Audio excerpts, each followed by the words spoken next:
Late again. She swore her head just could not be screwed on tight.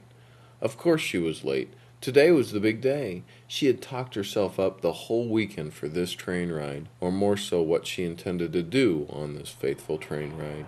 She had made herself swear that if she didn't talk today, she would shave her head bald.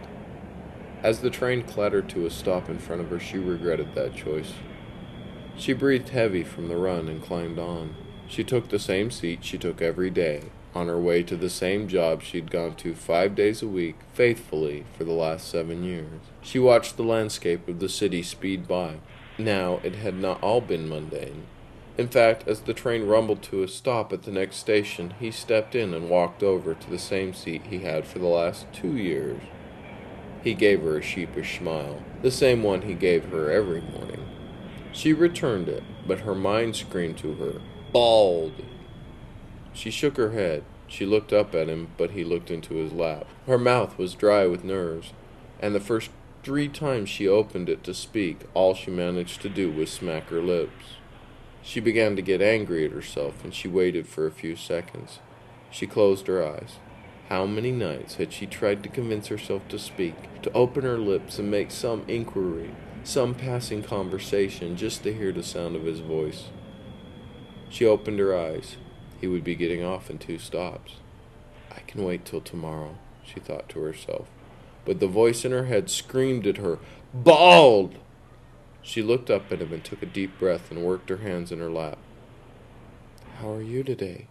she asked, amazed that the words had made it out of her lips. He looked up, and their eyes danced together in a moment of pure bliss. He smiled. "I'm wonderful. And how are you?" he asked. "I'm very well," she croaked out, turning red.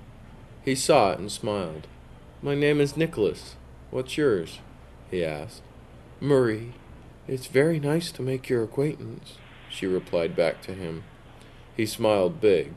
"Well, I must admit, Marie, it's very nice to meet you as well. We've been riding the same train for 2 years, and every day I wanted to speak to you," he said, smiling a bit too goofy. "Well, then you should have said hello," she said, at the same time kicking herself in the butt for not talking to him earlier. "Okay, then. I have an idea. At my stop, come off the train with me and we'll go have a cup of coffee together," Nicholas said and smiled. Now, she would be late. There would be no way around it, and her boss would throw an absolute fit. However, there was magic in the air today, and she could feel it. "I would be very pleased to go with you," she replied politely, but her heart soared. He smiled even bigger. "That's a wonderful answer." She smiled at him, and they locked eyes. They both fell silent and gazed into each other. The train came rumbling to a stop. Nicholas stood quickly, and he held out his hand to help her up. They walked out of the train and through the streets. They swung into a little cafe and grabbed a table. "I can't tell you how long I've wanted to speak with you, Marie. I was so pleased to hear your voice this morning," he said. The waitress came over and they got some coffee. "Well, Nicholas," she said, but he cut her off. "Oh, everyone just calls me Nick," he replied. She was a bit thrown off, but she accepted the strange name and smiled. "All right, Nick." She popped it off her tongue. "So why didn't you ever talk to me?" she asked, her confidence growing. "Oh, you never said anything. I don't talk to a lot of people in the real world," he smiled sheepishly. His answer confused her, but she decided to let it go. They spoke for a bit over an hour. He spoke in sometimes very strange phrases and said things that she never heard a man express before. He seemed so sensitive with his own feelings and so concerned about what she thought. Now, she had always believed deep down that women were equal to men, but to find a man that was not only so accepting of the idea, but had already applied it to his own world views was astonishing. She had not been wrong to pine over Nicholas for 2 years. Now that she began to know the man behind the face, she could see how truly different he was. He squared up the tab and they walked back to the train station. He waited with her until her train arrived. He stood and walked to the waiting train door. "It was more than a pleasure," he replied to her. "Very much so, Nick," she said with a smile. He quickly ducked in and gave her a peck on the lips. Now this caused her to go entirely red. I will see you tomorrow?" he asked. "Yes, I'll see you tomorrow," she said. Marie walked to her seat on the new train, When the train pulled away, Nick was running along the train with a big goofy grin on his face, holding a piece of paper against the window. In rough letters it said, "I can't wait to see you tomorrow." He ran with the train as long as he could keep pace. He walked back and picked up his laptop bag. She seemed a bit old-fashioned, but he was intoxicated by her. He could not wait to see her again. "Tomorrow," he mumbled. "Today is a big day, and you need to concentrate," he said to himself. He quickened his pace. If he did not hurry, he'd be late. She got off the train 2 stops later and hurried into the office, apologizing to everyone she met for her tardiness. She finally made it to her desk and took the cover off her typewriter and set to work. "Marie, I hope this will not become a habit," a deep voice came. "No, Mr. Macmillan, my alarm didn't go off." But he cut her off. "No need for excuses. Just don't let it happen again," he said, and he was off. Dolores looked over to her. "So what really happened to you this morning?"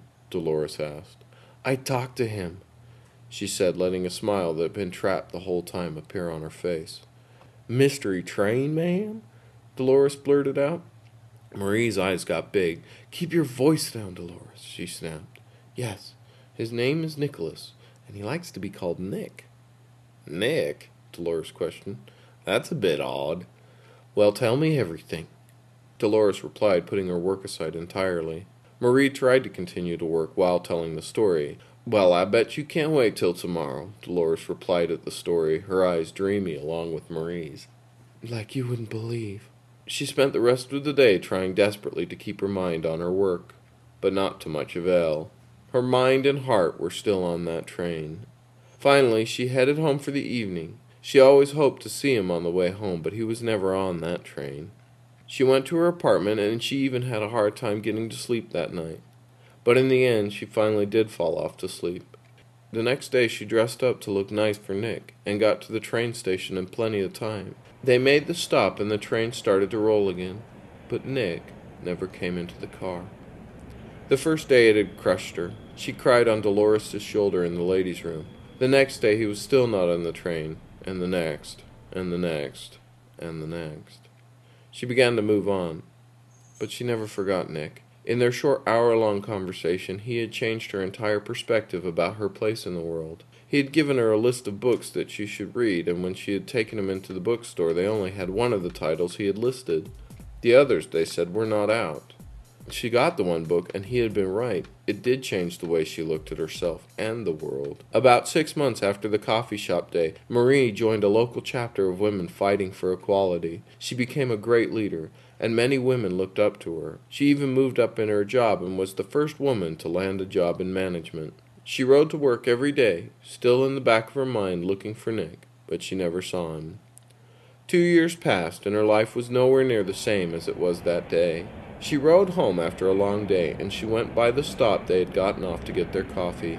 It always made her a little sad. She looked out the window and tried to hold back a tear. There, on the platform, stood a man. She looked at him. He had his back to her. She could have sworn that the jacket was the same coat Nick had been wearing. She got up from her chair to get a better look right as he turned around. He looked dazed and out of it, but it was most decidedly Nick. She squeaked with delight and ran to get off the train. She jumped right as the doors closed. She walked over to the spot where she had seen him, but he was no longer there. She wheeled around to watch the train she had just jumped from speed off. Late again, she sighed, mad at herself for chasing her dreams. "Marie?" Nick asked. She turned, and a smile washed over her face.